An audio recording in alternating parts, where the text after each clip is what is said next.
receive. My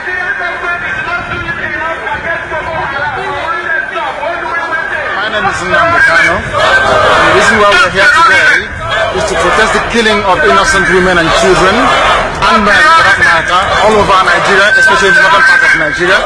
We are not happy, we are not pleased with what is happening, and that is why we're here today.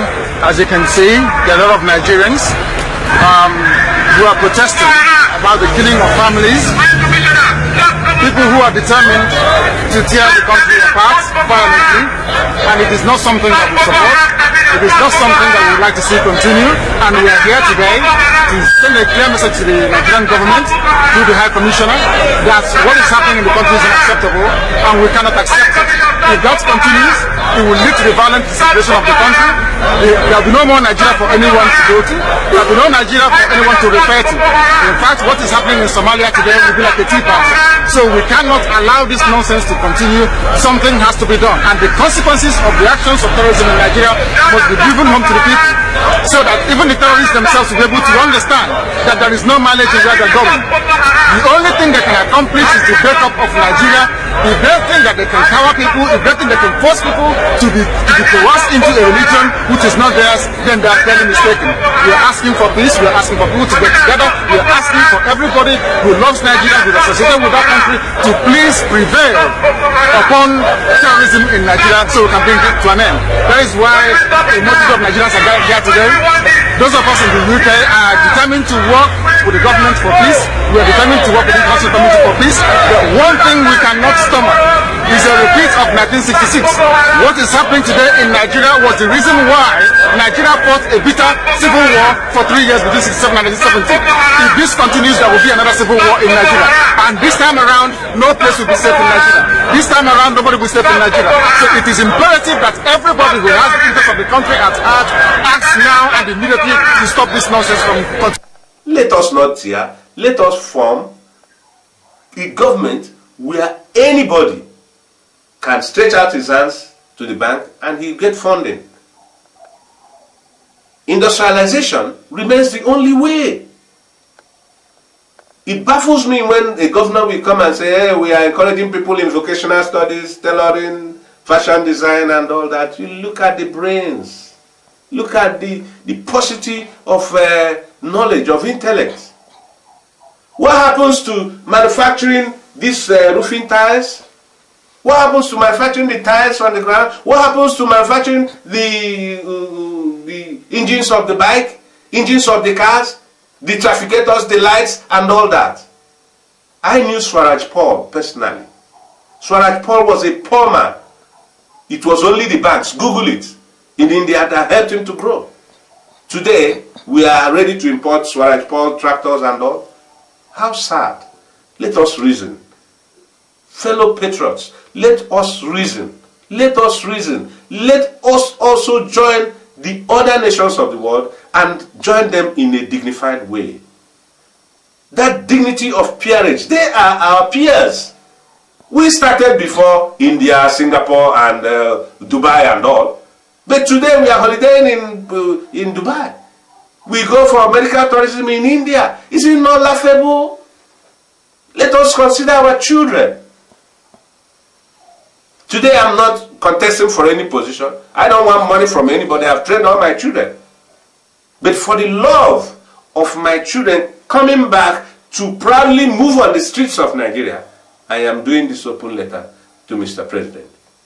I hope that he will consider this grassroots recruitment of our political officers a situation where from every ward people know everybody and they will select on their own. Nobody from Ward 1 can go and influence Ward 2. It should happen on the same day. The people in Kwara State should do theirs, the people in Lagos State should do theirs, the people in Imo State should do theirs, the people in Scotland should do theirs. So that these people you present for leadership should not be accountable for all your roads, for all your electricity, for all your industries, for everything that you want.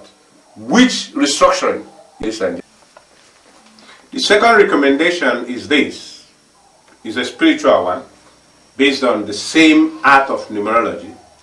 The Bible has said the Chaldeans, or Chaldeans as people may say, are very wise people who can look at the stars and make correct deductions on things.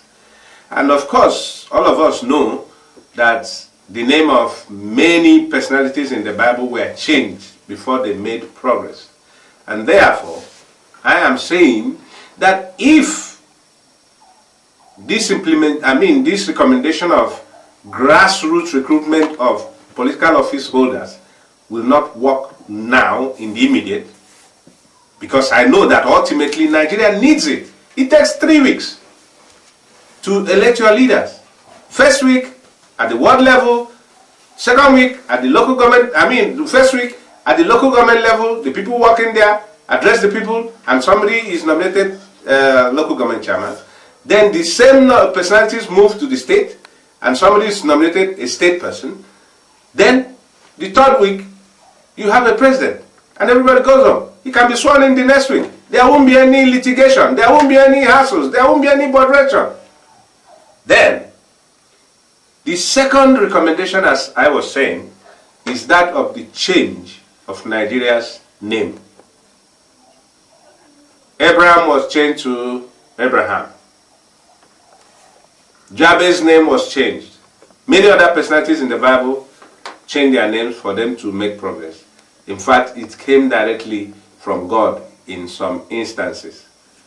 And therefore, I want to propose that all of you who are internet enabled should go to the software that contains numerology or whatever to confirm what I'm saying. If you spell Nigeria, removing the I and replacing it with EU,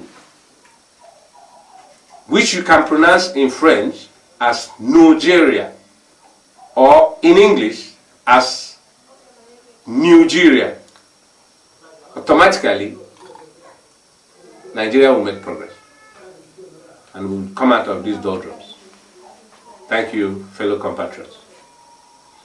Now, before I leave, I would like to call some of my children for which I am making this presentation.